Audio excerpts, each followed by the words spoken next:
And so we want to welcome to the MaDHouse Absolutely. our friend and educated doctor, medicinal chemist, he's doing the most. Milt, before we even get going on this, the one thing that I actually have to say, there's two things, because right now I'm all about gratitude, and I'm actually grateful to you today for two things. Oh, come on. Are you ready? Yes. Number one, that it took coming onto this live feed with such a prestigious guest for me to take a shower and then find my way into the makeup drawer, because I was like, what, do I even know how to do this anymore? Like, what's going on in my life? Like, what? I literally was when I got in the car the other day, because I've been quarantined for so long, David said, where are you going? I said, I have an appointment. He's like, really? And I circled the block. They changed my appointment. And I came back and I said, I'm glad I came back home. When the garage opened, he was like, what are you doing? I said, dude, I'm glad I'm back. I really don't think I can drive anymore. I lost my ability. Like, I was distracted on the road. Like, is this a car? Like, what's happening? So that's number one. Thank you for getting me up and going and reminding me that there's a better, a more polished Marla in the world. Number two, for those who don't know the relationship, and I know you guys would probably be shocked to know that we know someone as smart as Milton, and by the way, his wife. Don't get it twisted. It's a family Why thing. would they be shocked that we know people who are intelligent? Well, it's not just that. I'm just saying, like, Milt has done like amazing things in the world, but it's because of Milton that my parents can love me, because Milton took our private school education and he took it to a level that we just didn't even consider excelling. Thanks, Milt. I can call Marlene and Tommy and be like, you know what? I flubbed Oakwood, but Milton didn't. I was on the edge, Ma. I was on the edge. You know what, Milt? Stop it. So yeah, so I have to always remind everybody, because I know that, I like to give people a personal insight. And David and I, our story is, internationally known, actually, as far as us meeting when we were young and blah, blah, blah. But there was also the same with you and Sandy, his wife, Sandra. And they met when they were young, and both are brilliant, and they have a beautiful family, and you guys have been together for eons as well. So I just have to put that out there, and equal hats off to your accomplishments in life and love, as well as medicine. Oh, that's nice. I remember when y'all started dating. Yeah. I'm going to need you to not talk about that, because that's not yes. We're not yes. Yes, you do. Yes, you remember all that. Yeah. Anyway, so Milton, give us a little bit of your background, bro. Catch us up. What happened since you left high school? What? Oh my goodness. Just a few things, Dave. I survived Oakwood, and I went on to get a Ph.D. in organic chemistry at University of Alabama, Birmingham.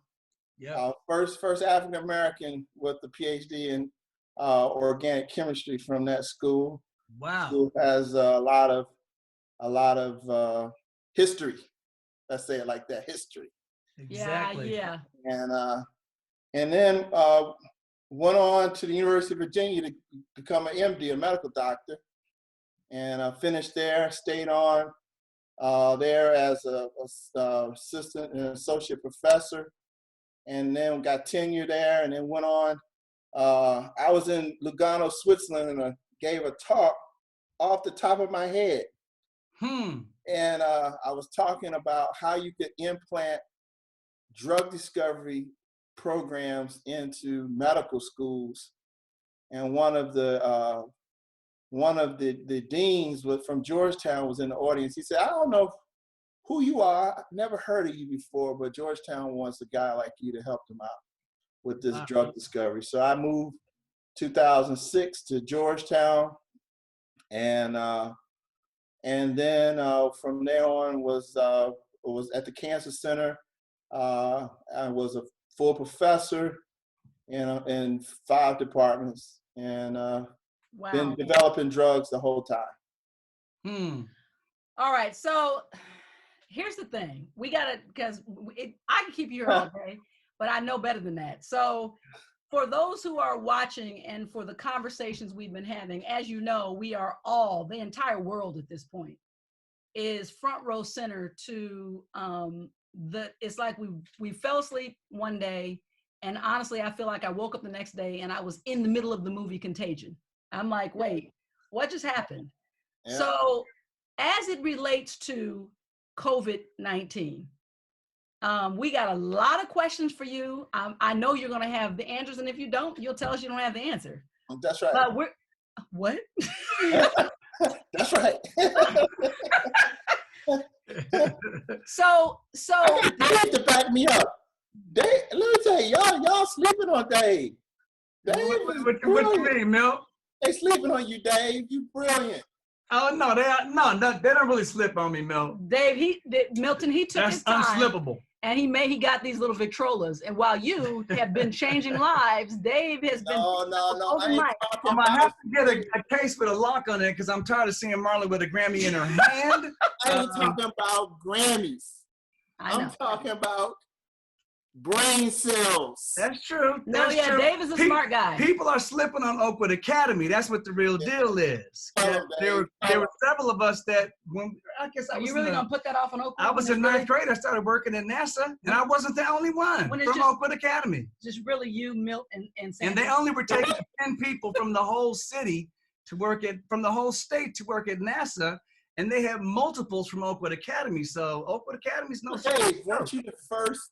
See, I don't think people know this. Wasn't you one of the first to get a scholarship to UAH in engineering? He was. I had a full ride. Matter of fact, MIT. Come on, Dave. I had a full ride scholarship to anywhere, but the reason people don't know the reason why I chose UAH is because I could take at least 3 of those scholarships and use them at the same school. So I paid for my apartment, my car, and my school.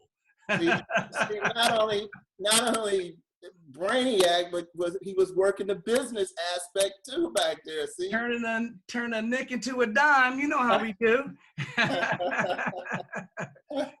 Anyway, so yeah, that's true, man. So anyway, let's get right down to it. Why do we call it a novel coronavirus, and what is the novel coronavirus? Well, the virus is novel because it's the first time we've seen this one. Okay, coronaviruses are not novel. It's just that this one is a different type of coronavirus, and the first time we've seen it. The first coronavirus that we've seen happened in 2003. You remember SARS? We called it SARS. Exactly. SARS. That was a coronavirus. Yes, exactly. That was in 2003. Then we had MERS. That was the coronavirus. That was in 2000. So for people who don't know what these acronyms are, SARS, the severe acute respiratory syndrome, that was what you first named, and MERS, which is the Middle Eastern respiratory syndrome. But they're respiratory disease illnesses. Now, are they both coronaviruses? Is that what you're saying? So Dave, when we talk about SARS, COVID-19, we thought it was just, and I'm gonna get into that. We thought it was just a respiratory disease, but that's not true, Dave. That's not true. So hook us up. Give us the answer. So let me tell you a little something about it. So when people started seeing patients, they started thinking, wow, people are having to be put on a ventilator. They're sick. They have fever. They decompress real fast. They decompensate real fast. Then all of a sudden, we started seeing other things, and we started seeing like the gut being affected. People started coming in with diarrhea and respiratory problems. Now, it depends on whether you get infected nasally or orally. So we didn't know this was an oral infection. So if you're breathing through your mouth and you get some of the respiratory, so is it spread from respiratory droplets? Okay. Or is it airborne? That's the question. That was my first question, to explain to us the actual science behind the transmission. So the transmission, but let me finish. Let me finish this respiratory thing, and then go to that. So the respiratory issue, we thought it was lungs, but now it's gut, and then 49% of patients who have diarrhea and the respiratory symptoms, guess what? They don't do very well. They're the ones that are not surviving. So that respiratory problem is really important to understand, that people who have the diarrhea and the respiratory symptoms, they're not doing well. And there was a study that came out of Wuhan, 204 patients, they were diagnosed with the COVID-19, and nearly 49% of those patients had GI symptoms, and they had really poor outcome. All right, so it's not just a disease of the respiratory. Now watch this. Now we're seeing about 30% of patients having heart attacks. So the virus is attacking the heart. And now, if you go to any ICU, I will guarantee you at least 30 to 40% or more. In some ICUs, it's like 90% are on dialysis at the same time as being on a ventilator because their kidneys stop functioning. If your kidneys were already affected by something else, from kidney disease or any other something that you're suffering with, are they more open to attack by the virus in that particular area? Does your organ that gets attacked, does it already have to be compromised? I don't think so, Dave. Because the kidney has the same receptor, and we'll get into the question that Marla asked about how you get infected. Right. But the kidney has that same receptor that the virus can attack in the lung. It can attack it in the heart. It can attack it in the gut. It can attack it in the liver. And now we're seeing patients that have high liver enzymes. Their livers are inflamed. And people are having, 20% of patients are having seizures. So the brain is being infected. Wow. It's a neurological effect as well. So listen to that, Dave. I just said it wasn't long. I want your listeners and your listener audience to understand this one point. This is not an infection of just the respiratory system. This is a multi-organ infection. And this virus could be better characterized as the inflammatory virus. Inflammation of the lung, inflammation of the gut, inflammation of the heart, inflammation of the kidney, inflammation of the liver, inflammation of the brain. The inflammatory virus. That's the difference. All right, so I have a question right quick, Milt, because people, of course, are just flooding. So then now they're also, I've invited them to my IG. Otto says, I have a question about recent findings that aerosol droplets lingering in the air for hours.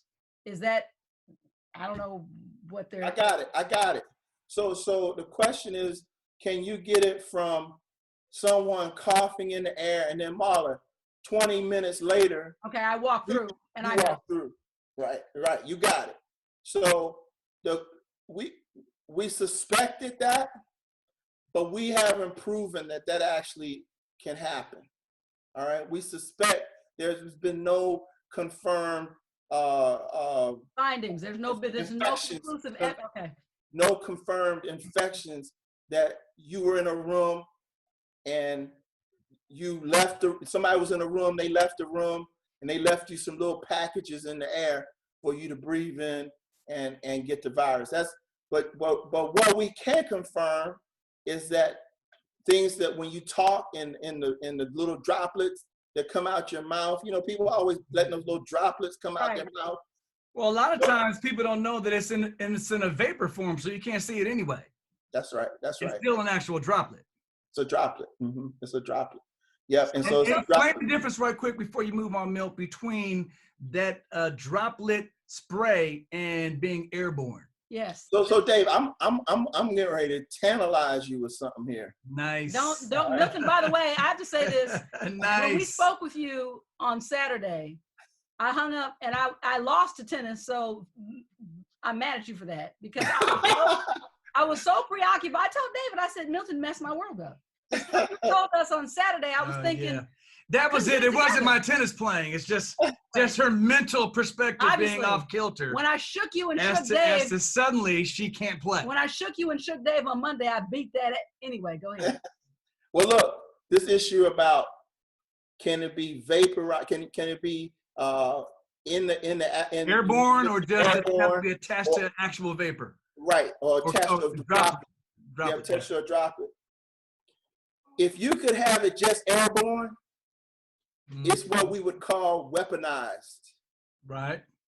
Let me go back to that. I got you. I'm hearing you. I know people missed it, but that's what you prefer it as if you're going to weaponize something, you need it to be airborne.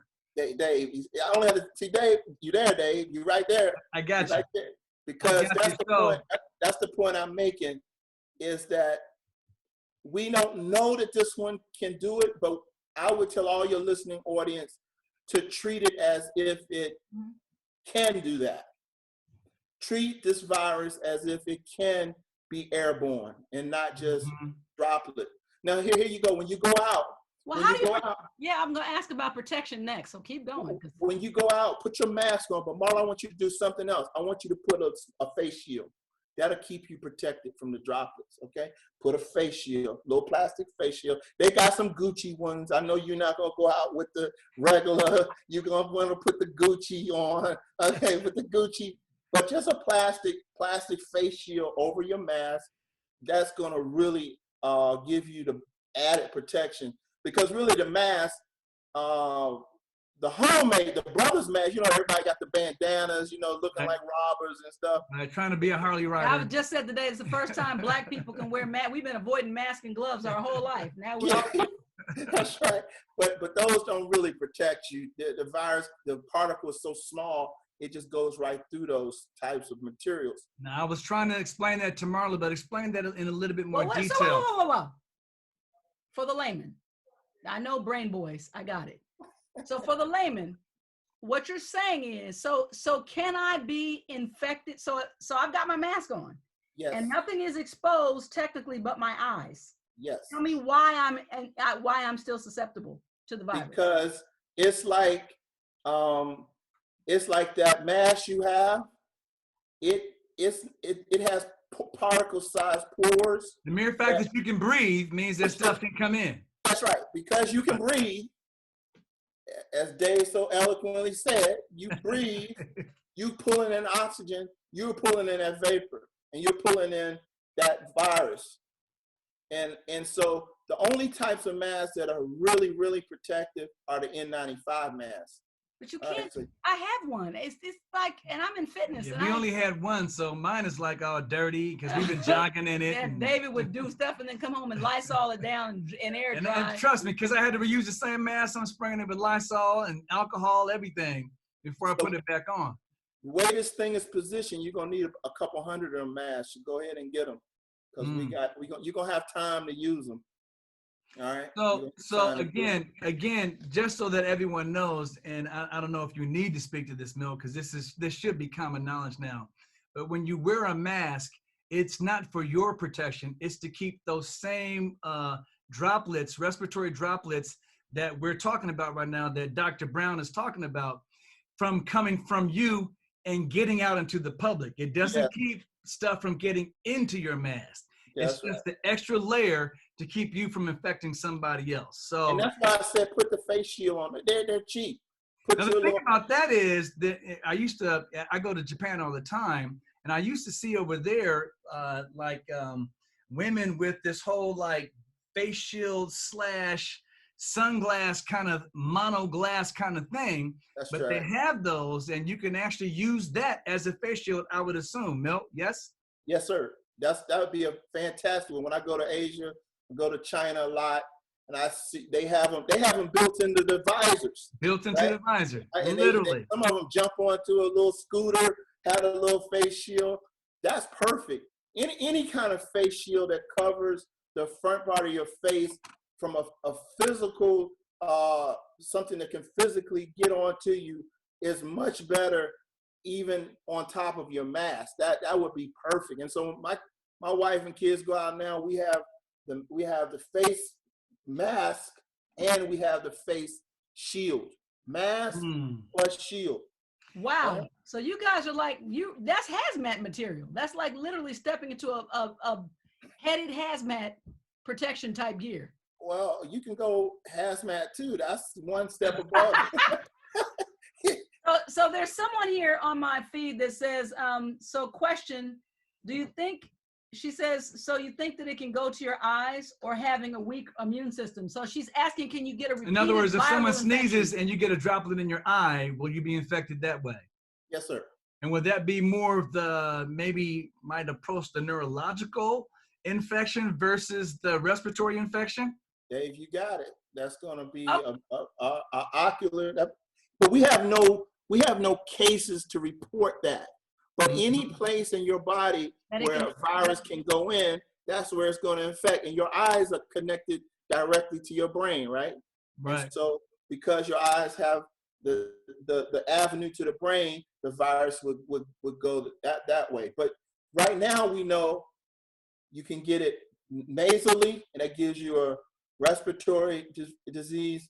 You can get it orally, and we call it just an oral fecal disease. So before we get into the details of the biochemistry of the virus itself and the physical aspects of the virus that allow it to attach to the ACE2 receptor and all that kind of stuff, you said something just a second ago. I'm trying to remember what it was that kind of clued me into something. Right quick, when you say that we don't know of any cases that have been a transmission through the eye or something like that, but is it safer for us to assume that that's possible? Yeah, and especially if it's on your hands and you wipe your eye, right, you're definitely going to infect your eye. Right. No doubt. We get viral conjunctivitis all the time, right? Infection of the eye. Pink eye, right. Go ahead. Okay, Dave. Okay. Sometimes you can collect brain cells through insemination. Yes, I'm exactly welcome. Right. And she's never mind. She's very intelligent. I'm smart as hell. Thanks, Dave. And you can get that intelligence orally or no? Just he's not telling this intelligence, trust. You know, we have to keep it fun. All right, so let's dig into the details, Milt. So why is this such a situation that makes coming up with a cure, whether it be a drug to fight the symptoms or whether it be a drug to actually keep your body from recognizing that the coronavirus, the novel coronavirus has entered the system? There are a couple of approaches. Explain to us the approaches that someone who is going to design an effective vaccine or drug that would fight this illness and fight this virus. What steps would you take to approach that?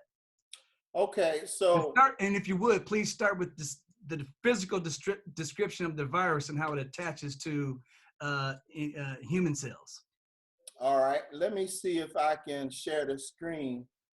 If this works, then it works. If it doesn't, then I can. But if that's what you want to do, I can make sure that by the time this is over, you can share a screen. Go ahead. All right, let me. In the next 5 minutes, that I can definitely do. Let me see if I can share the screen. See if that works. You guys should take this act on the road. You know, technology, screen Perfect. sharing. We got you, We Mel. got it. All right, let me pull you back to this. Can you see that? Yes, we got you. All right, so we're gonna start on the left-hand side. This is my little artistic work of a virus. All right. So the virus has this little out spike called a spike protein. All right? It sticks into a receptor, into something that's on your cells, either in your lungs or your intestines. And when that thing sticks in there, that's how the virus actually gets into the cell. All right. Okay. So what you're saying is most people don't understand the physical nature of how our bodies are like a biochemical computer, and the way that it transfers this information is certain physical things match up, and it says to each other, one cell to the next, or one virus or RNA or DNA or any type of nucleic acid like that, it says, yes, I'm willing to take your information into my cell. Go ahead. It's like a key in a lock, Dave. Exactly. It's like a key in a lock. Okay, so this red drawing here, you see right here, that red. That's one of the S proteins or spike proteins. Well, this is the receptor, Right. and this is like the lock. Okay, Right. this is like a lock. And then the spike protein, that's like a key. Right. So you're sticking the key into the lock. So that receptor is part of the human cell, and that spike, which you're calling the key, the S protein, is part of the Virus. virus. Gotcha. That's right. So this part, the receptor part is a part of you, Right. and this virus part is what it sticks into you. And then it gets into your cell. And once it gets into that cell, Dave, it does some dirty deeds. Uh-huh. All right. The first thing it does, it replicates itself. It turns and it closes this door, the receptor of how it got in, it closes the door. So I'm gonna tell you, you can take it off. I'm gonna just describe it by virtue. So the virus goes into a door. Okay. When it goes into the door of the cell, it closes the door. And it locks that door so no other viruses can get in. All right? Gotcha. When it locks that door, it then turns up. It says, okay, It's my house. it's my house. Gotcha. And I'm going to go in this house, and I'm going to reproduce myself all over this house. So it makes a whole lot of itself. And once it replicates, then all of its members, it goes around the house looking for valuables. And it's looking for things in the cell that it can use. All right, it's grabbing these valuables. All of a sudden, it sees the sprinkler system in the house. It says, I'm going to turn that sprinkler system off. So the virus turns the sprinkler system off inside. Now, would the sprinkler system be considered your immune system? Or anything that would allow Or you to immune fight. response? Yes, sir. Anything that allows you to fight it. It's not so much an immune response, Dave, because the immune response is sitting outside of the cell, waiting to do something, but the virus is not out there. Right, gotcha. The virus is inside. Which is going to be another problem that we get to later, but go ahead. So the virus is inside. It sees the sprinkler system. It's the natural ability, the pathways that the cell has to defend itself without going to the antibodies and all of the different things that are on the outside. Right. So just within the cell, you have an ability to fight something. It turns off the sprinkler system. Then guess what, Dave? It sees the fire extinguisher for short-term protection of the cell, and it throws that out the window. Gets rid of that. Then it goes to another room, and it sees kerosene. And guess what it does, Dave? It throws kerosene down and lights a fire. So now when you say throws kerosene down, lights a fire, is that because one of the instructions or one of the responses that the body has produces some of those cytokines, and it starts to tell the cell to poke a hole in it, and all that stuff starts releasing out into that fluid? Not yet. What it does, what that kerosene is a response of the cell to a certain to a foreign body. So the cell says, you know what? I've been invaded with something. I need to turn on something to cause a inflammation process, right? To let the body know I'm something is going on. But the virus has turned off the sprinkler system for the cell to put the fire out, and it lights a fire. So when it lights that fire, the cell can't respond to the fire. It sees the virus there. It's trying to get rid of the virus. Now the virus has set up a fire. And it then turns to another room and sets up a blazing fire because it turns kerosene, things that's naturally in the cell. It releases those things in the cell, which then causes the fire to be even hotter. And we call that kerosene reactive oxygen. It's a reactive oxygen species, right? So women fight reactive oxygen species all the time on their face, and they get wrinkles, the aging process. But you also have that reactive oxygen inside of your cells in your body. And so that reactive oxygen gets boosted up. It's like kerosene. And when that releases, you got a blaze, Dave. you got a blaze inside the cells that cannot be put out by the cell. And what happens is then that fire, like you said, causes things to be released from the cell called cytokines. Right. And that starts the cytokine storm. And that cytokine storm, once it gets going like that, it's almost impossible to stop. So now, So what is a cytokine? Tell me what is a cytokine? So it's a type of molecule that can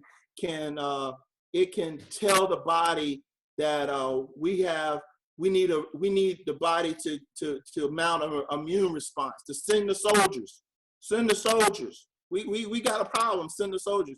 But the storm is not just a small signal. The cytokine storm is a huge blast. Got it. It's a huge blast. It's overwhelming. It's like sending all your troops at the same time. It's like sending the Army, the Navy, the Air Force, all at the same time. And just like when emergency response doctors go in, they don't nicely ask you to remove your clothes. When you come into the emergency room, they start cutting your stuff off. You never wear those clothes again. So it's almost like an emergency response by the body that says, okay, we're willing to lose some of this in order to save some of the rest of the unharmed tissues. But in the meantime, okay, so here's another question. I'm gonna let you finish what you were saying, Milt, because what you're leading me to is, if we know that this virus ultimately can lead to a cytokine storm, there are different kinds of cytokines, some that tell the immune system to turn up, some that tell it to turn down. How come it's only sending the turn up signal, and why can't we send the turn down signal? Oh, good. Hey, Dave, that's fantastic. So it sends this thing called IL-6. That's the one turn up. That's right. I saw that on your diagram. I saw that on your diagram. That's why I said it. That's right. That one causes the turn up signal, and it causes multiple things to unleash in the body, multiple types of things. And Dave, guess what's happening? It's not just happening in your lungs. This is happening in your heart, in your stomach, in your kidney, in your brain. And that's this surge of inflammation. That's why I call it the inflammation virus. This cytokine storm that releases causes this inflammation wherever the virus has been infected. So you imagine it's not just in one place. It's in multiple organs. Yeah, it's just causing all those organs to just shut down.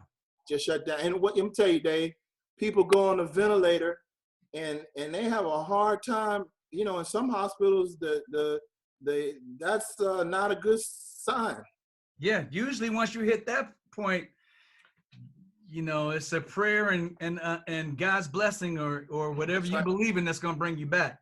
And what's really, I don't think your listening audience really understand. Not only are they having to put you on the ventilator to support your lungs, they're having to put you on the dialysis to support your kidneys. So I mean, that's in life support. Right, that's forever. Any of us who have been through end of life situations have seen those types of things with people that we love. So Milt, I've got a couple questions that are being asked 3 different ways, and it's a good question.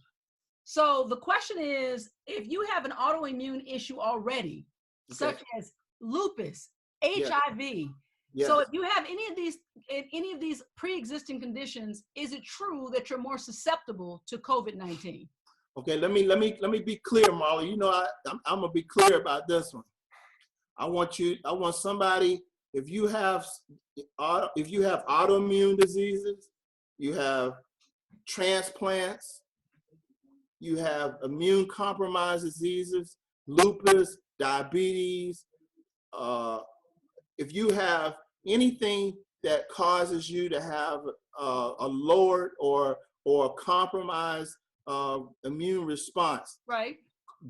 Close the door, nail the door shut, and have no exposure to this virus. For those people, they don't have a chance once this virus lets loose. They don't have a chance. And I think what Marla was referring to is a lot of people, especially those of us who think we're young, healthy, can still play tennis, can still go out into the court, play basketball, do whatever we want to. A lot of people in that scenario, in that group, feel like it's not so bad for me. It's not as contagious for me as it is for someone with a compromised immune system, like you were just explaining. Could you address that? Is it still equally as contagious across the board? It's just that those people with the compromised they have system no ability to can't fight. They have no reservoir. I'm gonna tell you, I'm gonna take it a step further. I didn't want to go there. Because we're going. Listen, we have you on here because I'm gonna be honest with you, Milt. I am so tired of the spin and the fake news. And the one thing I've learned is science and facts are hand in hand. All we want on this particular conversation between the three of us, we want the facts. Our audience wants the facts from a scientific and an experiential standpoint. So give it to us. To me, I feel like I can't protect myself. You can't go too far with real. Yeah, I don't spare me because you're not going to spare my life. Like, I'm concerned. We're concerned about the smokers. They don't have disease yet, but they have compromise of their lung system. We have 2 kids that are in that category, and we are every day. The only one we're not so afraid of is our son, because he literally goes to his room. He's one of those. Comes down to the kitchen, eats, he showers, he gets dressed every day, he goes back to his room. He never experienced with anybody on this life but me and Dave. Yeah. Well, it's hard for young people right now. We should take 5 minutes and talk about the issues that, at this point in their lives, the 20 to 30s, they're looking to separate from their families because it's time for them to become mature, independent. And this virus is doing that was getting affected. It's totally reversing the proper behavior that they should be having because they can't go anywhere. Which then leads to other mental health issues. That's right. At least that we're already woefully underprepared as a nation to handle. Right. And I haven't even got to the mental health part. I'm just talking about it starts the stress. And the stress builds up to start health problems, mental problems. It begins to spin. A whole nother cycle.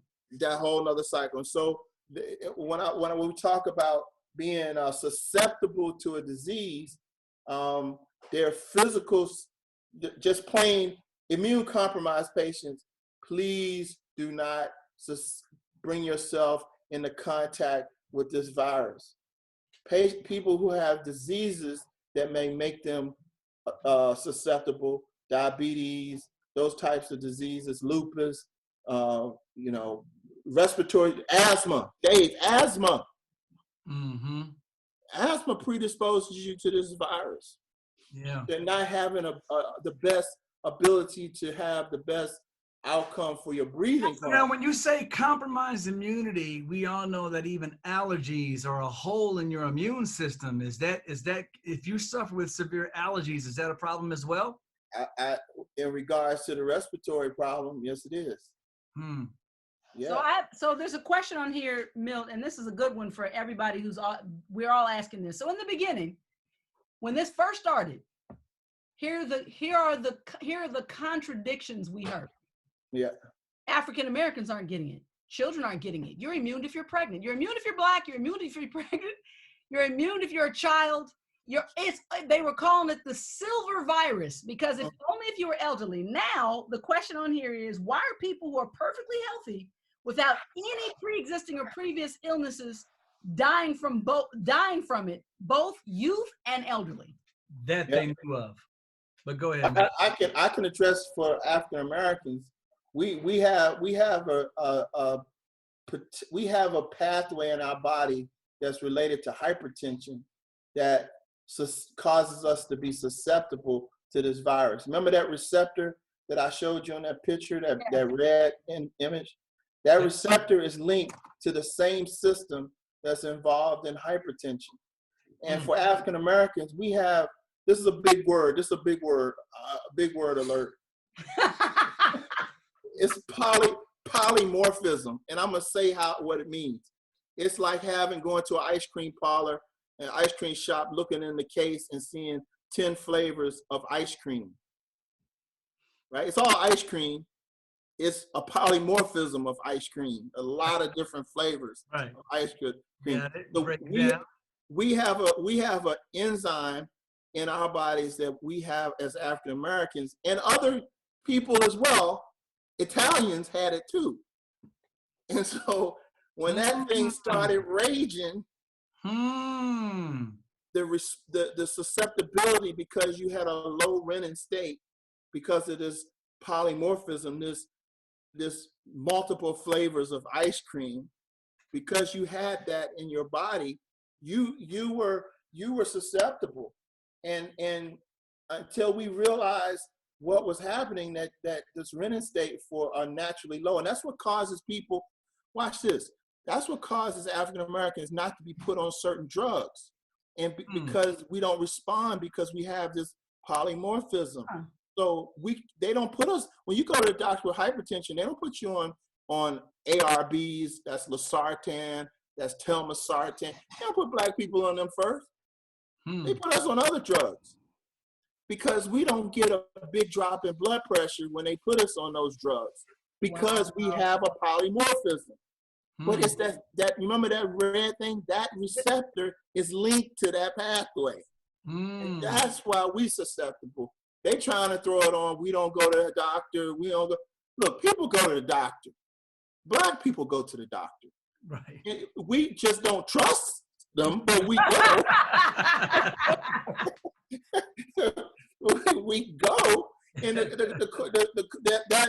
this scenario that we don't want healthcare. That's not true. We're susceptible, just like the Italians. Don't you remember, or don't we see that the Italy had a raging, different from Spain, different from. Let me tell you, Milton. Let me tell you this. That is the honest for me. I almost didn't take it seriously, and when I turned on my TV and I saw military covered trucks full of bodies, I said, that can't be real. What the hell? I literally, that's the first time for me personally that panic. I was like, what? And they were saying they couldn't even bury them. They're just putting people in ditches because they don't have the space. And I was like, it's killing that many people? I couldn't believe it. Yeah. But I was thinking it was for the weak, or it was for the older people. I had no idea that it was that permeating in any society. So Milton, now when it comes to, while Marla's still getting questions from our people who are watching us online, the audience online, what would the approach be? Because when I saw today, I think I read that as of April the 8th, there were like 115 registered possible vaccines that were into the CDC. Are there different types of vaccines that approach, again, you're kind of bringing up that it affects different people differently. Is the approach to come up with a vaccine that if it turns out that we can tell that you had a respiratory transmission and you breathed it in either through your nose and it gets down into your lower respiratory, you might need a specific vaccine for that? Or would it be something that, is it specific to the way that you receive the virus into your body, or is it? Watch this, Dave. The vaccine has to be able to cover, watch this, Dave, all the organs. Okay, now how have they been making the vaccines? Remember I showed you the picture of the spike protein? Right. Most, if not all, of the vaccines are made to the spike protein. And is that because they're trying to post the spike so that it doesn't fit into the lock? That's right, Dave. You got it. There it is. Because you want hold on. If you're this freaking smart, why don't we have our own vaccine in the refrigerator? What are you doing? Why do you think I'm healthy? Anyway, go ahead. I'm just joking. I'm just playing. Hey, listen. That spike protein is like a key that fits into our lock on our cell. Right. Most people are trying to find a vaccine that for an antibody to actually attach to that spike protein and keep it from being able to bind and go into the lock, right? But watch this. The virus, we now know, can mutate the spike protein and it still fit in the lock. That's like saying, Marla, I have 5 different keys. They didn't come from the same place, but the 5 different keys can fit the one lock. So Milton, the virus has the master key. That's now how often does that naturally occur, Milton? Right. On the real. Hey, this virus here, the coronavirus is, we still don't have a vaccine from the 2003 SARS.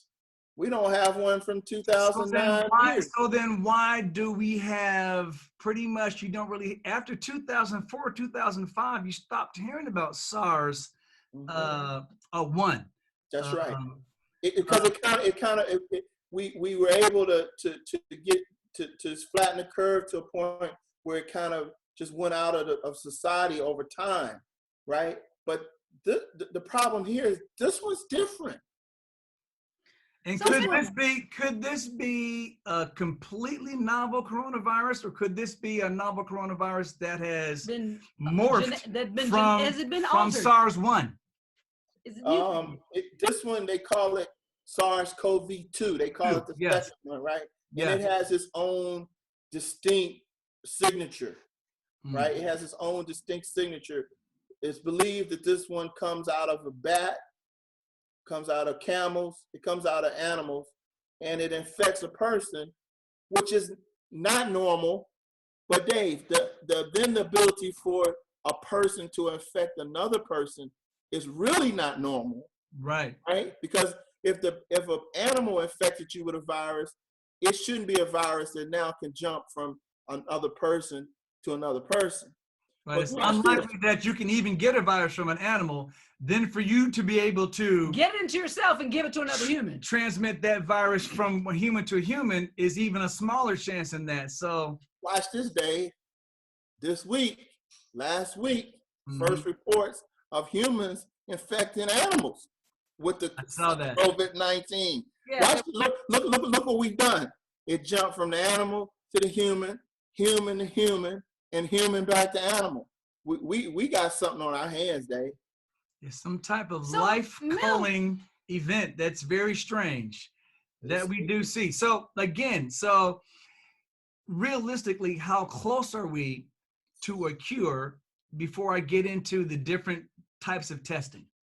Okay, so the cure will come if we get a vaccine, because then we'll be able to protect people who have never been infected, okay? And we'll pretty much will be able to eradicate it like we did polio. Okay, you know what?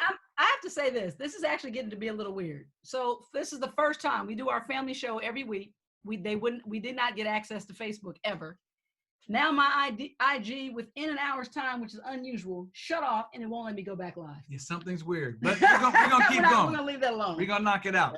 Because for all those who were listening, who can't get on, but we're going to post this on Facebook, YouTube, and all our social medias immediately following this interview. Everyone's texting and saying, please, live, just shut us out. Get us back on. So I'm going to try. Anyway, so while Marla's working on that, you should use your phone. Milton, quickly catch us up. Is our only approach a vaccine, or are there other drugs that might not be vaccines that can actually still slow the spread of this virus and kill the virus? All right, let me give you an example of how we can categorize them, Dave. Real simple, okay? All right, so we have techniques that kill the virus. We have techniques that protect the host cell from the virus. Those are pretty much the two kinds of techniques that we have for protecting ourselves. We either kill the virus or we build or we protect the cell. You got it, Dave. It just really boils down to those. Very simple. Okay. So when we talk about killing the virus, we have convalescent plasma. That's plasma that came from someone who already had the COVID-19 infection. They take their plasma, they give it to some patient who's really sick. The problem with that, Dave, it works, but you only can probably use that in like 2 or 3 patients per hospital, if that much. Right. All right, let me say that again, Dave. 2 or 3 patients per hospital. And then what happens? You don't have. That's all we have. We don't have. You don't have enough, is what you're saying. We don't have enough. And why don't we have enough? Because those patients are really sick, so they usually utilize that in patients who are in the ICU. They're really sick. But Milt, why don't we have more? Because it's a novel virus. We now getting people, giving blood, giving plasma. I mean, there's rules today. Certain people can't give their plasma. So, right. The access to the plasma is a reason why everybody can't get that one. And, so now what did I say? 2 to 3 patients. So you almost have to be almost nearly dead to receive this. It's almost a lottery to me. Almost a lottery. So that's not a strategy. People are losing that. We're getting called from all over the place. You can't. Hold on. Sorry. You can just turn it. Hold on, man. Sorry. I can't. There's another thing. I'm sorry. Anyway, so what I'm really saying to you is that leads me to another question that you just said. So that brings me to serology testing. And so let me finish, Dave, with the categories, because I want it's everybody to understand. There are 2 ways to work this. We got to find something that kills the virus, or we got to find something that protects the cell. Gotcha. Okay. The plasma is to help kill the virus with antibodies that you get from somebody else. Gotcha. You also next have vaccines. Okay. Vaccines are meant to kill the virus as well. All right. Then you have antivirals, right? The same kind of like for HIV, the antiviral, same kind. They're trying to use those kind of antivirals for this virus. And I believe very soon we're going to have one approved that has shown some benefit in patients. All right. And so is that remdesivir or something like that? That's right. Remdesivir. Yeah. Okay. So Milton, because you create these types of in a chemical environment, these types of drugs, can you just give us a very quick understanding of how long it takes to A, do the research, B, get what you need, and then 3, bring it to a trial, and then 4, bring it to the market, and then 5, supply the need? Yeah, I can tell you that. Do you want me to finish? Let me finish this one. Yeah. The other question, because I want people to understand when you talk about these different therapies, what are we trying to accomplish?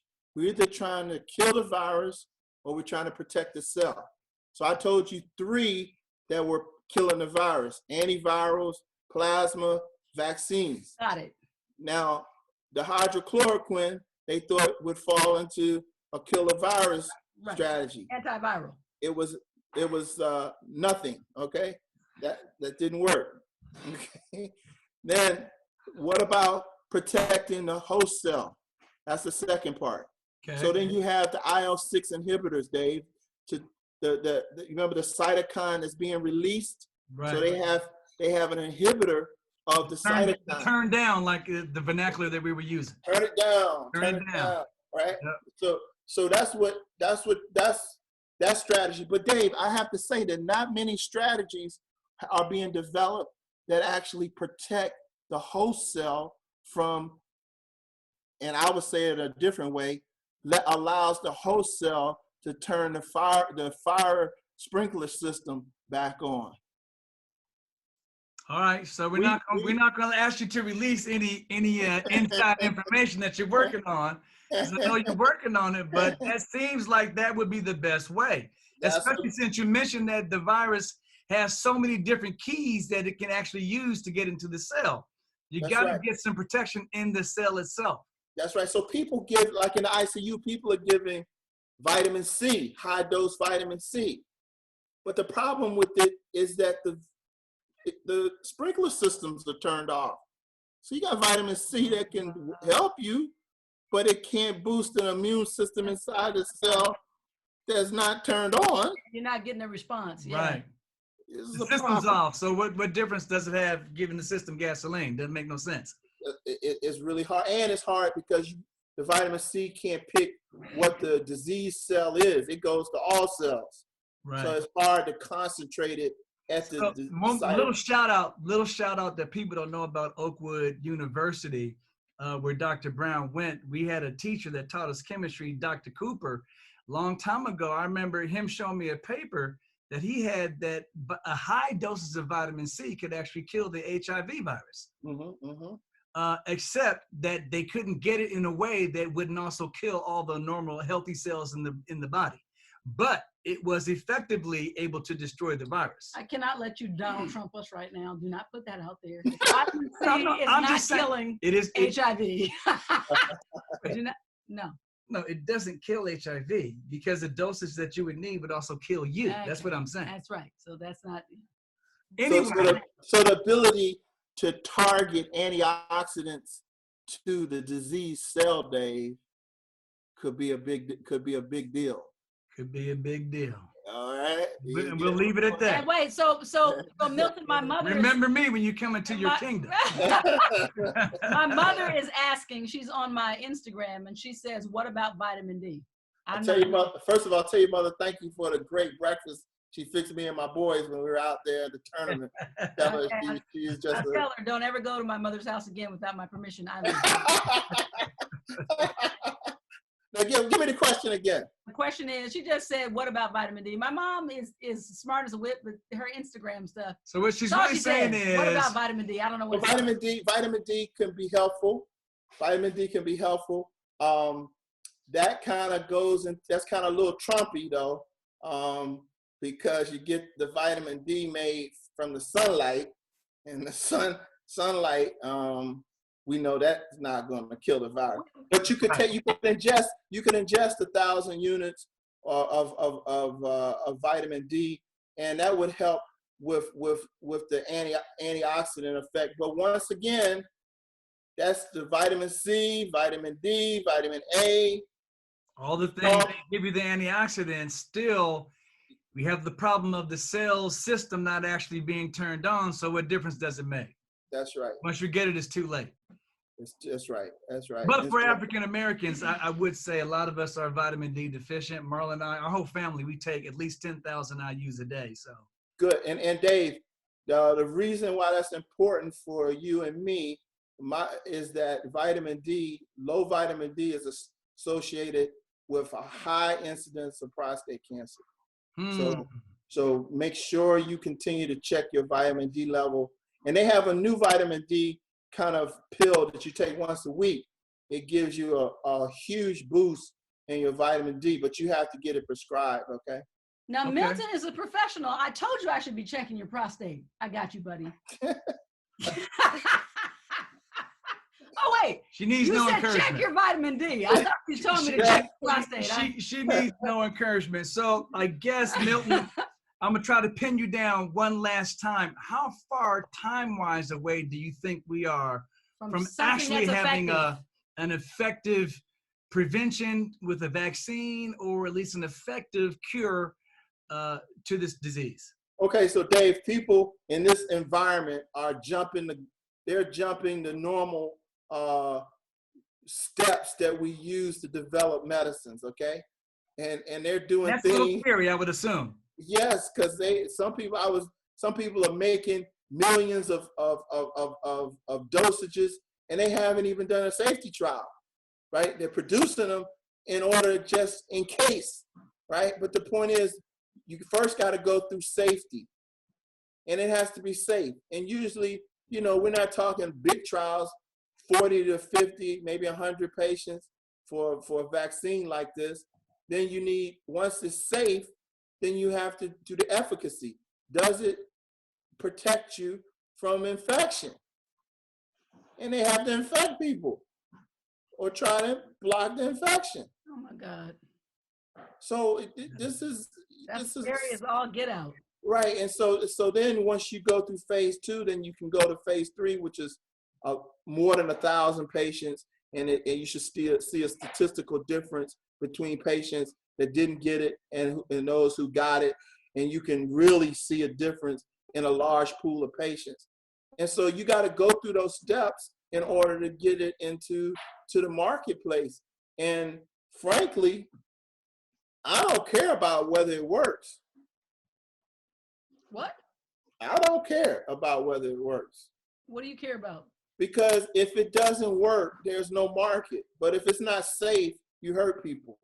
And I guess that's the main thing, because I just saw yesterday, and we don't really want to delve into politics, but one thing that did make me afraid, because we don't want to delve into was this something that was made by somebody else, or conspiracies, because what difference does it make, because it's here now. We still got to fix whatever, whether it was made or whether it was naturally occurring, we got to fix it now.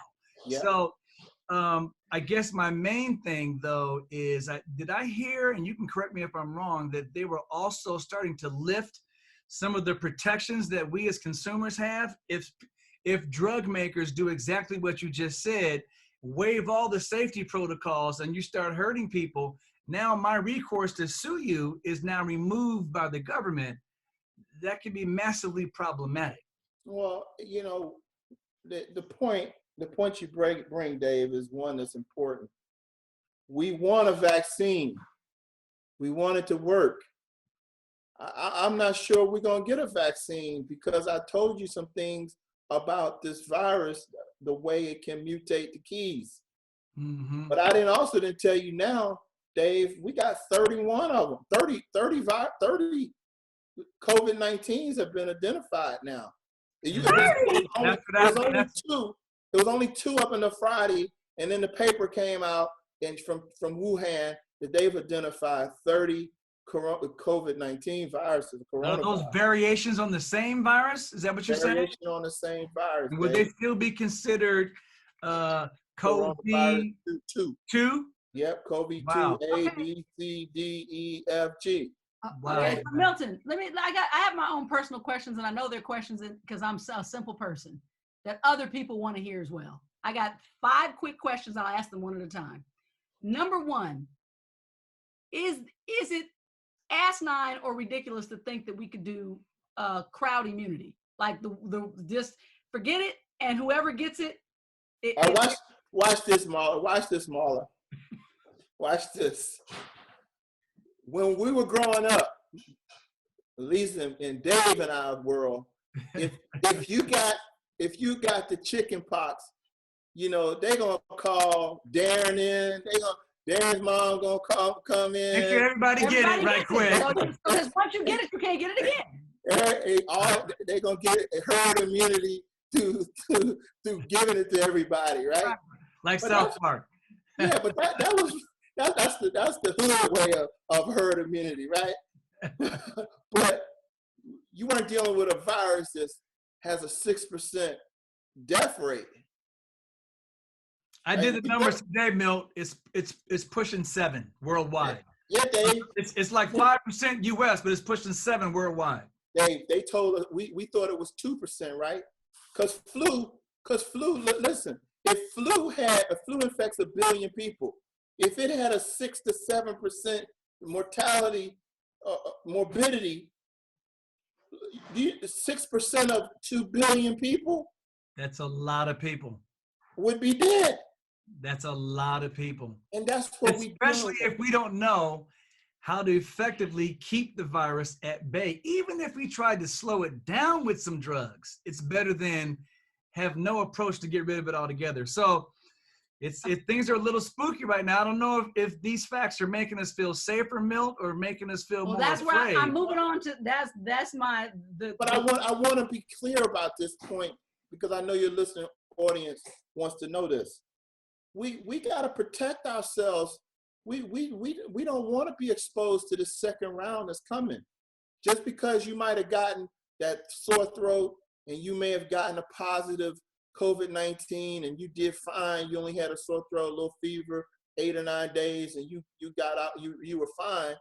That don't mean you're not going to get it from the second wave. And that was my next question. My next question is for those who have already Which has been affected, mutated 20 other times, and now you really don't know what to do with it. What is the truth about being reinfected?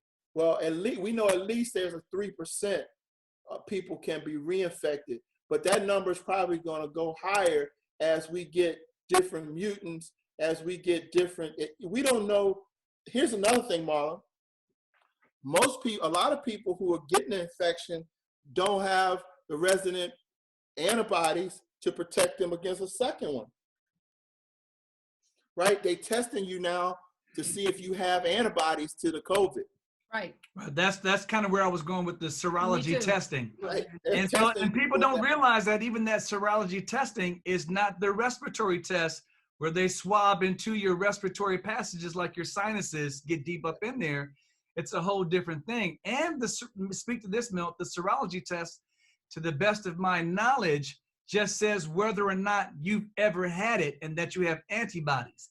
It doesn't even mean, and at the time, you might actually have the disease and haven't built up enough antibodies to actually tell the test to tell that you were positive. That's right, Dave. That's the whole point. And I want your listening audience to know that you can get infected again. Mm-hmm. That's the point. I mean, because we're getting ready to go into a period, Marla, where we're taking off some of the restrictions of the social distancing. Okay, we gotta be real. I mean, y'all, we friends, lifetime friends. Absolutely. Can't tell you something that's not gonna be true. We're releasing and pulling back. When you go to the White House, not politicizing things. When we go to the White House plan for reentry into our culture, mm-hmm. that we're getting ready to be into a place where we're going to expose ourselves again to this virus. And I promise you, we're going to have more deaths from the second wave than we had from the first one. Oh my God. Oh, well, let me wait right quick. Our daughter's on here and she's a news producer. So she took a break and she's been watching.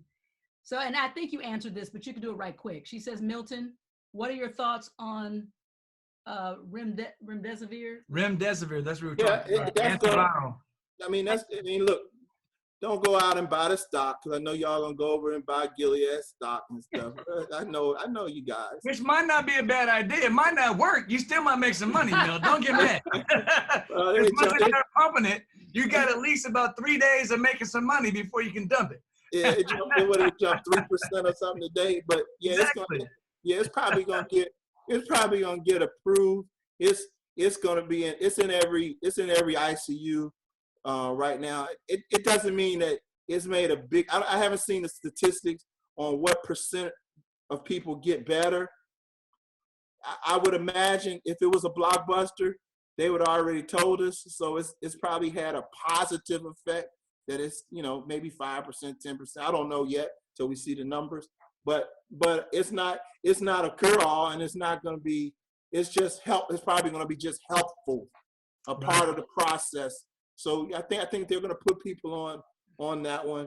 But I don't think the numbers are like something to jump up and down about. What's crazy is I had 5 questions and I really only asked one. And I for real, he's answered almost all 5 with the one I actually asked out loud, because that was my next thing. I really need to know from your, because I do know, as well as you being versed on the science and the virus, you are a friend.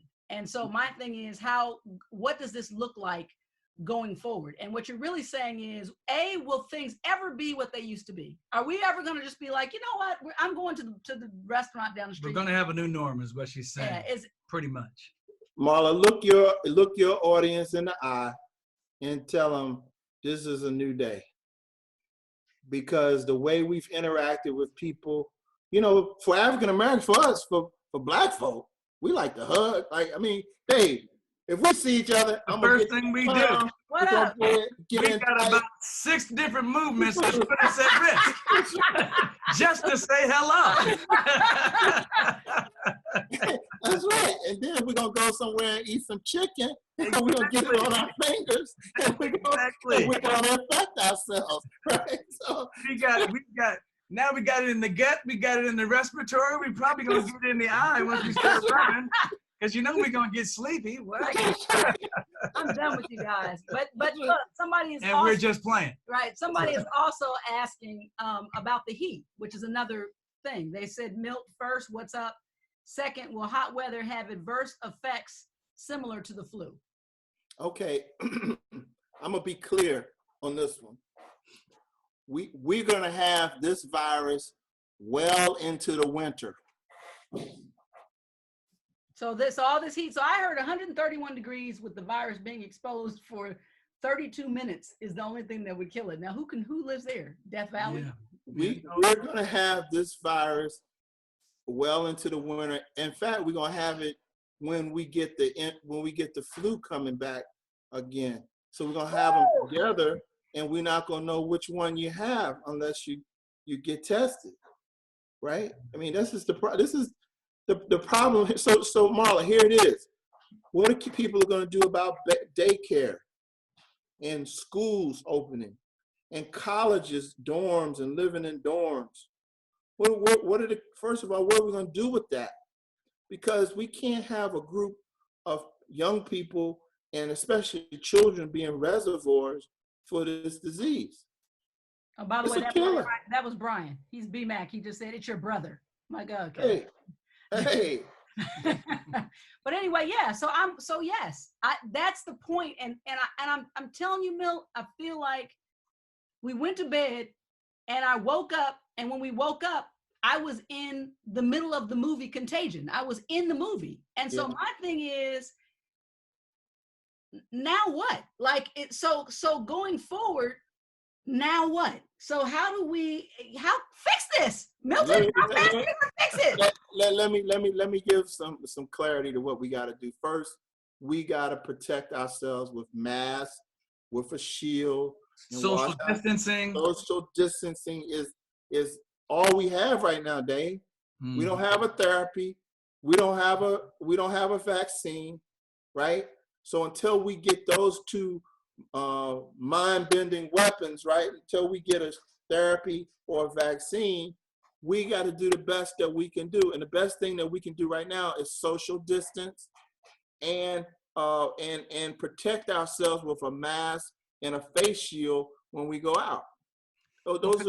So what people don't seem to, let me just reiterate what you just said, Milton. No matter what your local government is allowing you to do, for your own protection and for all of our protection, you must maintain social distancing and these protocols that we already have in place as much as you can to the best of your ability until we have, like Milton said, either a cure, vaccine, or a therapy that's going to be at least, I would say, 98% effective. So, and Milton, when we talked on the phone, and I like to keep things simple, and thanks for hanging out with us a little bit longer, because I'm telling you, the queries are just, but he talked about the barking dog. And I had used an analogy before about the bully. And if the bully chases you home and you slam your door while you're in your house, you're protected from the bully, but the bully is either going to get the best of you when you walk back outside, because nobody really did anything with the bully. The bully's just hiding around the corner. The minute you walk out your house, you're gonna have to contend with the bully. Well, the only thing that takes out the bully in that analogy would be a vaccine. And so, as Milton said, Dr. Brown said, we are a ways off from a vaccine because a vaccine requires so many other protocols to be in place for us to be able, for anyone to be able to certify its effectiveness or its efficacy. So, but Dave, listen to this, Dave, listen to this. I brought up 2 points about the vaccine. Right? I want all our people to be clear. I don't care if it works. They can't sell something that don't work. Right. There's no market. We're talking about. It's no. I'm going to the economics of it, Dave. They can't make money off of something that doesn't work. Right. But doggone it, you could really hurt some people trying to see if it does work. If it's not safe. Especially in this environment where I would beg to differ with you slightly, Milton, on the fact that, for instance, watch this. We said the hydrochloroquine that the president was announcing, shares of that went through the roof. But like you said, people with malaria who actually needed it, suddenly they couldn't get it, and they were being malaffected because they couldn't get it, and it wasn't really helping the people who were getting it. But somebody was making money for hydrochloroquine. So I dare say the scariest thing to me is that money can be made, and yet it will still be ineffective. Well, Dave, we're talking about different money because they made it for this year. Right.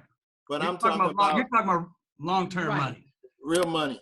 Pfizer That money. I got you're gonna make a few millions this year. Right. I'm not talking about that. I'm talking about the Your real, great grandkids trust fund. especially when you have a 20-year patent and nobody else can make your drug for 20 years. You've got sole position in the market. You're gonna make Trillions. big money. Yeah, Trillions. making big money. And so I'm not. What I'm saying is that you can't. Even if you came up with something that has some effect, you could tease out. Maybe a few patients benefited. If it's not safe, It's gonna go away sooner than later. that's right. There you go, Dave. That's the point I'm making. So Milt, do we recover from this, man? I mean, is this one of those things where I was looking the other day, and today when I stopped, I was out in the field in real estate, and when I stopped to pick up something, I was saying that it was eerie.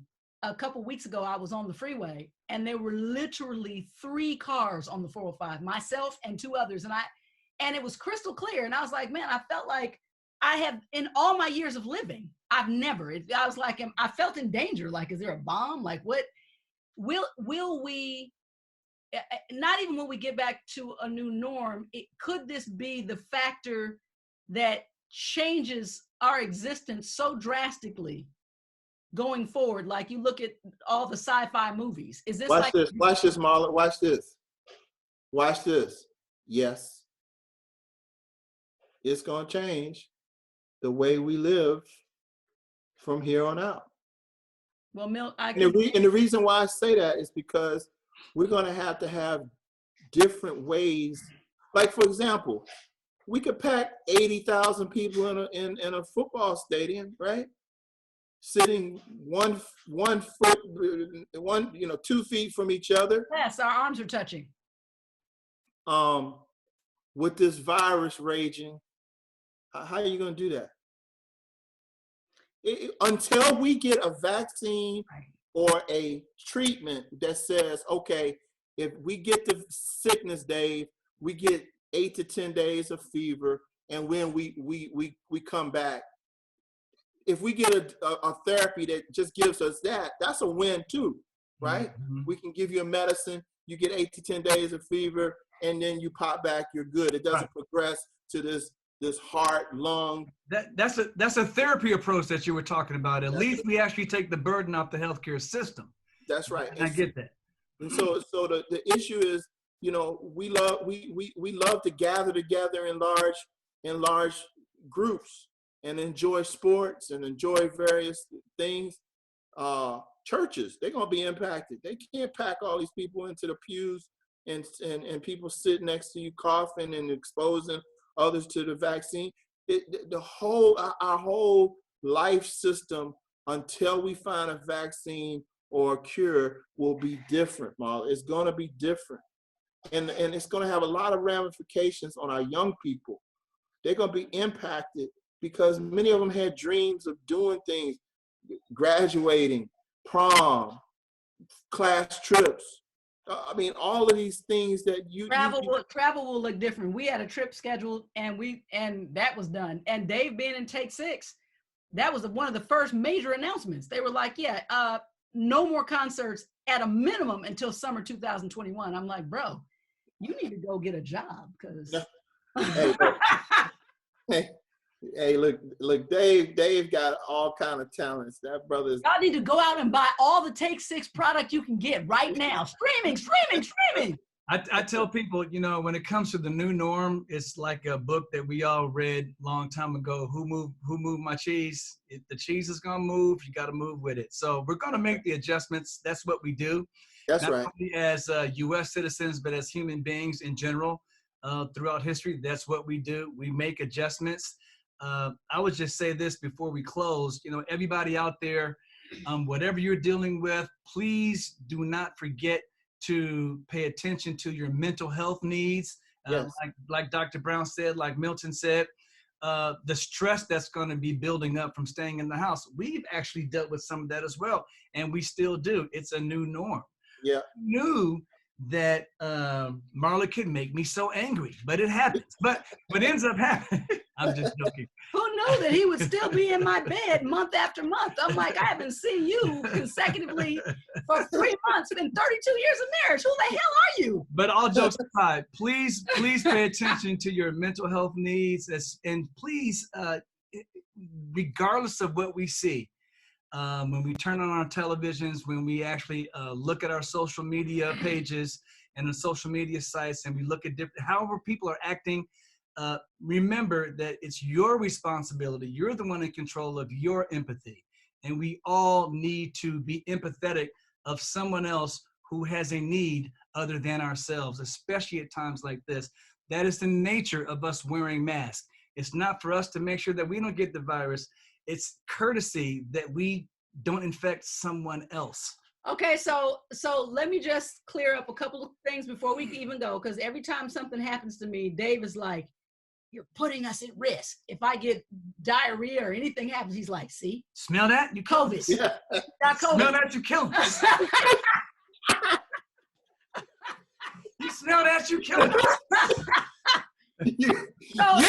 You got some COVID going up in there. So Milt, the question is, how worried should we be? So like yesterday I was down and out. I stayed home all day. I rested. Allergies for sure, but a slight sore throat. Today there's nothing. So like when should I worry? That's a good point. If you have one of the symptoms for like a day and then it goes away. And David reads me every initial symptom every day. If I complain about anything, he's like, yeah, see, digestive. Oh, look, the throat. Oh, you had a headache. I'm like, bro.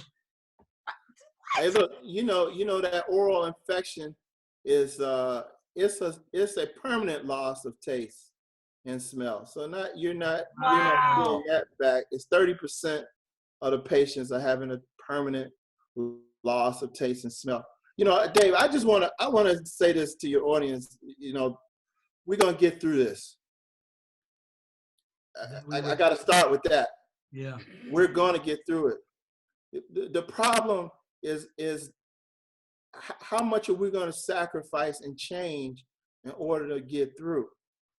And so the problem we face is that sometimes we're not willing to make that sacrifice in order to completely do everything we can to keep ourselves and our family safe. And I understand. I mean, some things just seem ridiculous. Like, why can't I just go out to the beach and just walk through the water and, you know, enjoy myself? Well, you can if you could guarantee that you weren't going to get any exposures to droplets from other people doing the same thing.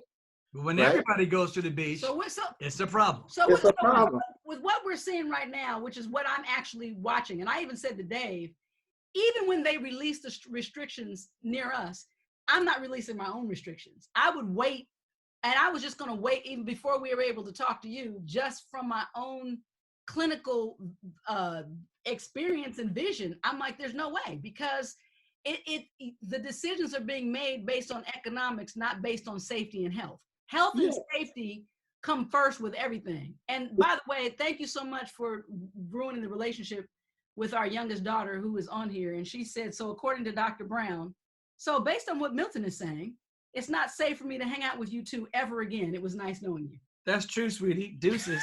Anyway, love you. Yeah, you know, the issues we're dealing with, Marla, this is something I want us to take. This is a serious virus. And a lot of people don't understand the serious nature of the virus.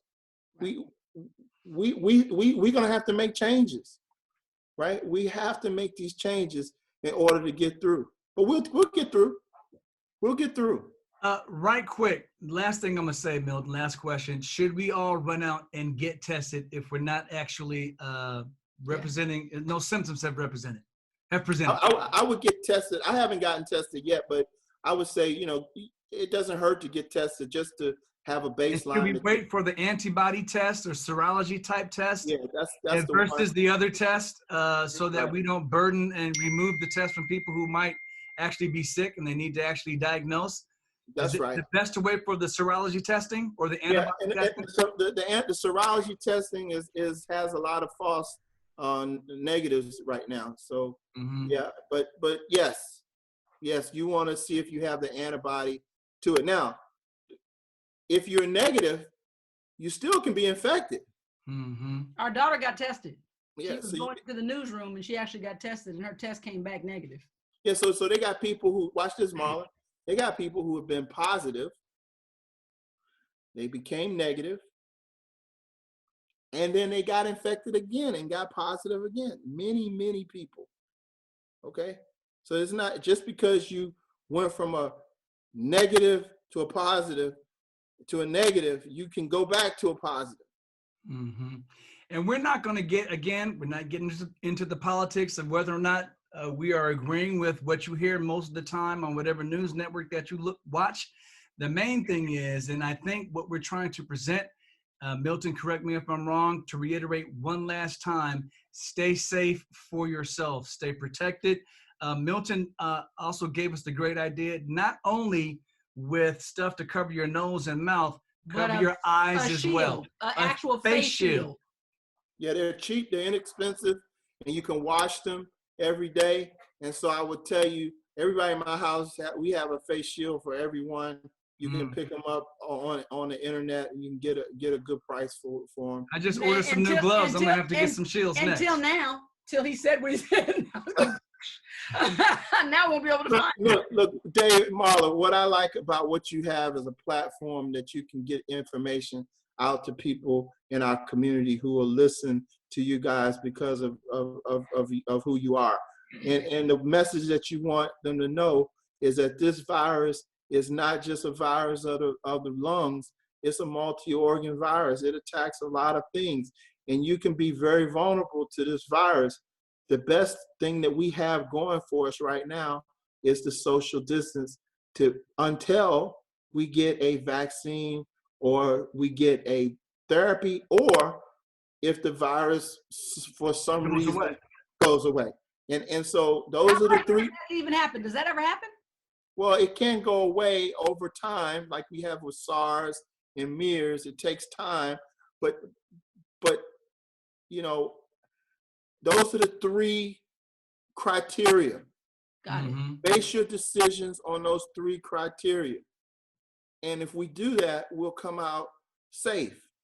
The people listening on your broadcast, the people listening to your channels, the people who are your friends, let them know. We got three criteria before we come out of this hiding mode, and that is vaccine, therapy, or it goes away. Regardless of whatever your local government is allowing you to do, stay safe until one of those three criteria have been reached that Dr. Brown can tell us about. I repeat, under our current administration, this is the Hunger Games. Every man for himself. Protect yourself and your loved ones. We say we're not it's interesting. It's interesting that they open up barbershops, tattoo parlors, and only in the South. No, but listen. Don't get us started, Milt. No, but listen. We didn't open up country clubs. We sorry, wait. I want. Okay. Oh yeah, no, we already know. We opened up barbershops. Don't get it started, Milt, because next thing you know, those space masks will have like a laser imprint of the green. You are 200 yards from the green. The pin is located at the front today. Have fun, Mr. Thomas. Would you like lunch on the 9th hole? I'm just bringing up what was considered essential openings.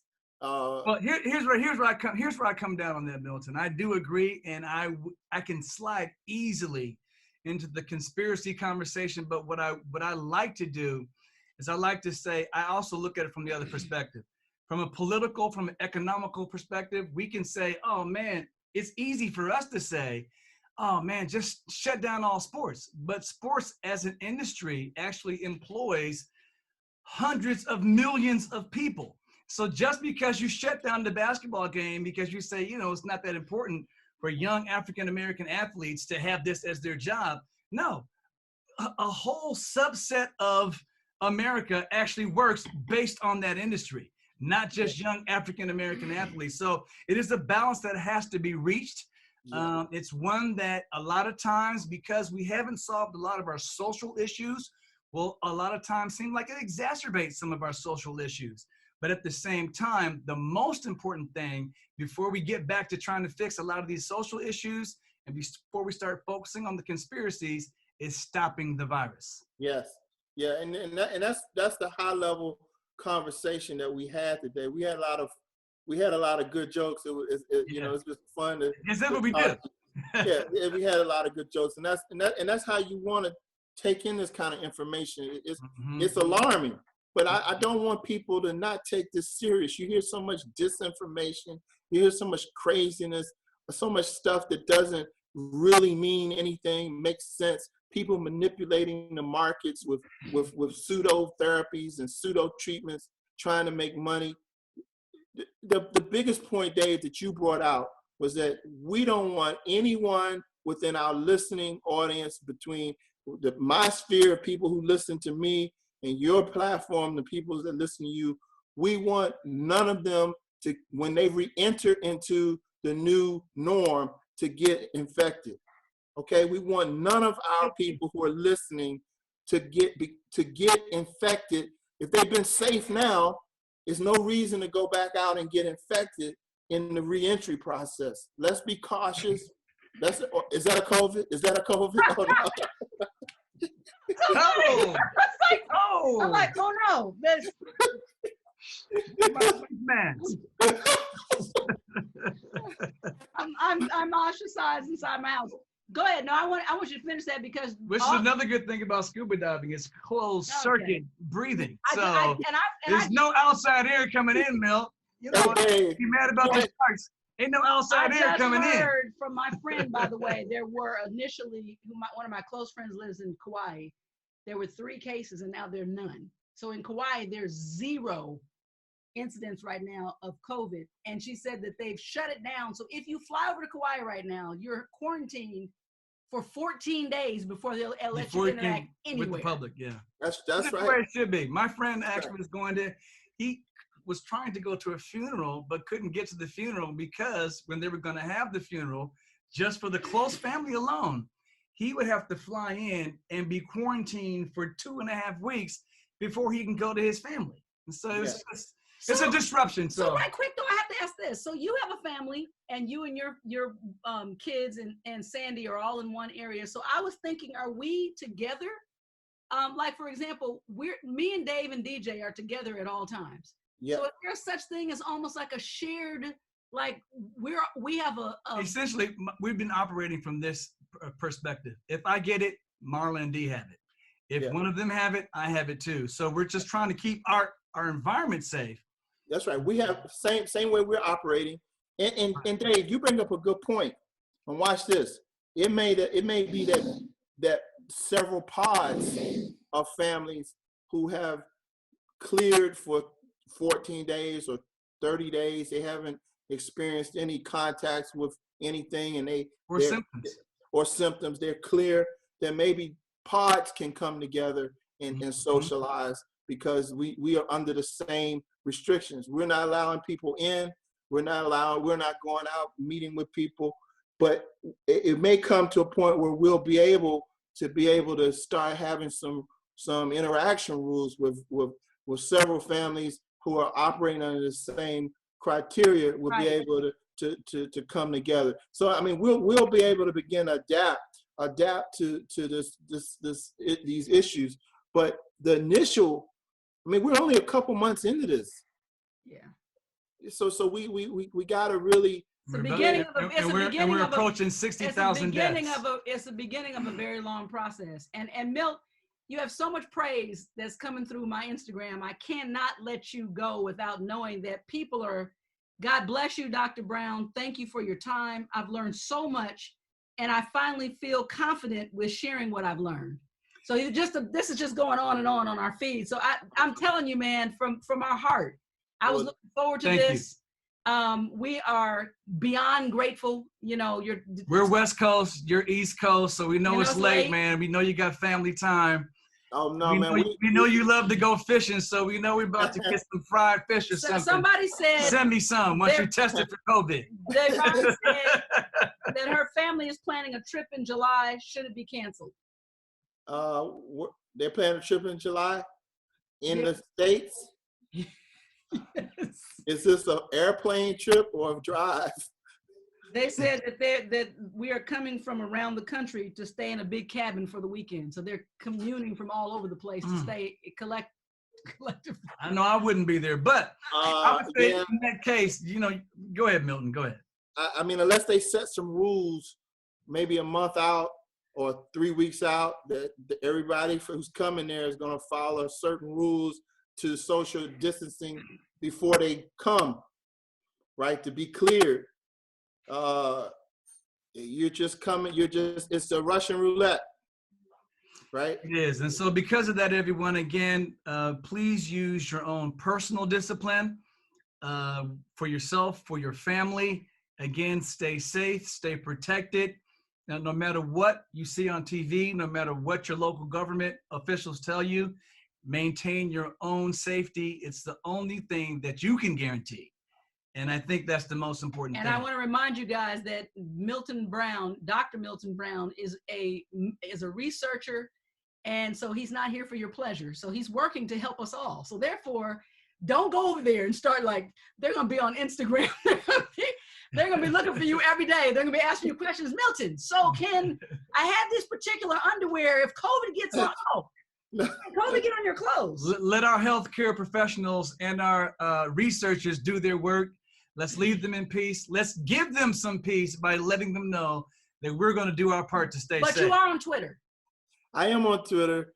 My Twitter is inundated with fishing. I take a time away from spot. That's right. I take a time away from medicine and science to talk about my personal enjoyment. And you know, I got a trip in November.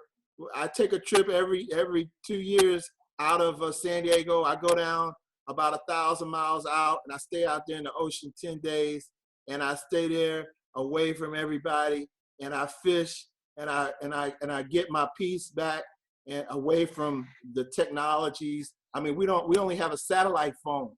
I mean, that's how far we go. That's emergency use only.